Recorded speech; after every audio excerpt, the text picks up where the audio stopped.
social media is really an important element in the Gulf. It is because of state control over media. It was supposedly the great equalizer, allowing people to share information and to coordinate. That really did not maybe last forever.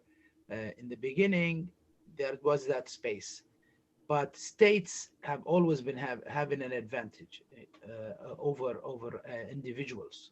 Ali, what I'd like to hear in particular from you is how it is that social media was used in your case and in Bahrain more generally as a tool of government power. We don't have a newspaper to publish our opinion, to criticize the high ranks officers.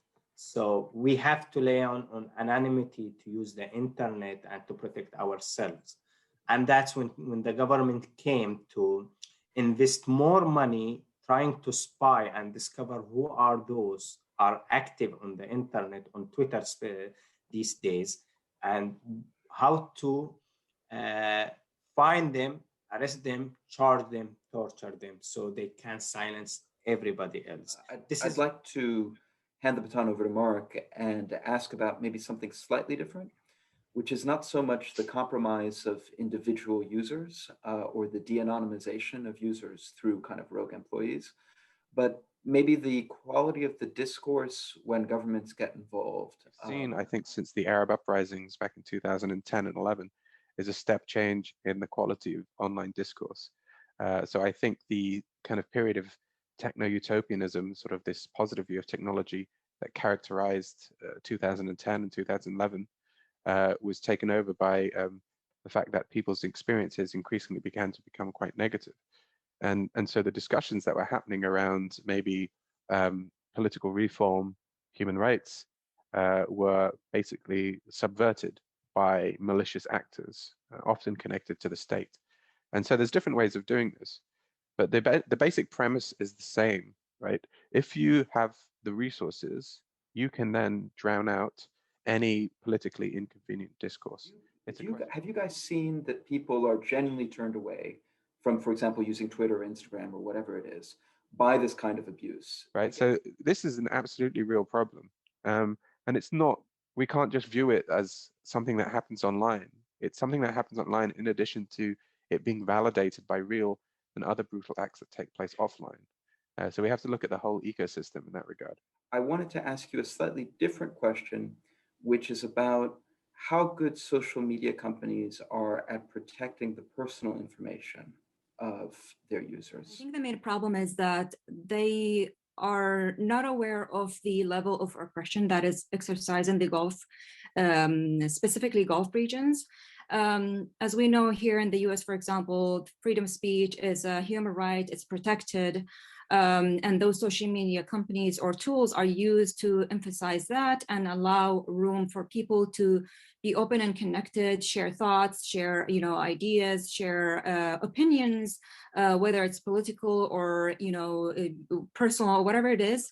But when it comes to the Gulf regions, it's completely different world. And unfortunately, those tools have been turned into an oppression tool where people are being, tracked, and it became more of a tool that is putting people at risk.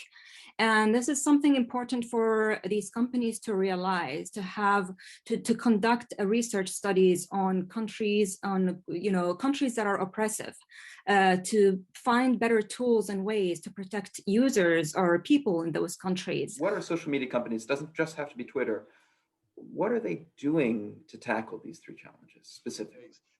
The social media companies do need to have a better understanding of the reason, and that's for sure. It's not a one-size-fits-all around the globe, but in the conversations that I'm having with them, that realization is getting, is really being realized sooner rather than later, right? And so, particularly with the change of government here in the United States, I don't think there's any secret that the last 4 years is perhaps not as much pressure on some of these oppressive states as probably could have been. What are rogue governments doing?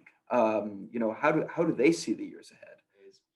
As much as you invest in your privacy and security, as Areej was saying, the government is investing much more on suppressing and silencing the people. They are buying products with millions like Pegasus just to spy on one person. We've got a situation where you have American companies that are defined by US regulation entering markets over which they have no real or sense of corporate responsibility to. There's no obvious due diligence for human rights considerations. What are the risks for the people appearing, for example, in a panel like this in terms of social media? I always say the risk of staying silent is actually a lot worse than the risk of speaking up, because at least you are known when you speak up. If anything happens, the people, everyone around you is going to talk about it. You're not going to just be forgotten.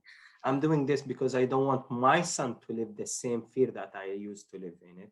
I don't want his sons or the next generation to live the fear that I used to live in it.